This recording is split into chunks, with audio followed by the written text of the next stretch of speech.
যদি দিগন্ত বিস্তৃত কণ্টকময় ভূমিতে হাঁটতে হাঁটতে তোমার মন অবসন্ন হয়, যদি তোমার চিন্তাধারায় এক আমূল পরিবর্তন আসে যা তোমাকে গ্রাস করে চলে, যদি তোমাকে নিঃস্ব করে স্বার্থন্বেষীরা মুচকি হেসে সন্ন্যাসীর ছদ্মবেশে, যদি শোষণের জাতাকলে গৃহহীন হও, ক্ষতি নেই। শুধু তোমার বাঁ দিকের বুক পকেটটা সামলিও, ওখানে ইহকাল রাখা আছে।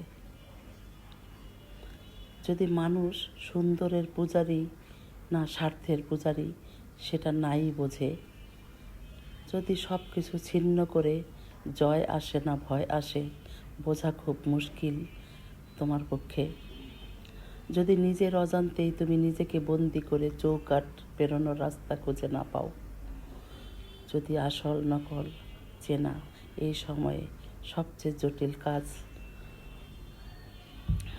জটিল কাজ বলে মনে হয় তোমার, ক্ষতি নেই। শুধু তোমার বাঁ দিকের বুক পকেটটা সামলিও, ওখানে তোমার ইহকাল রাখা আছে।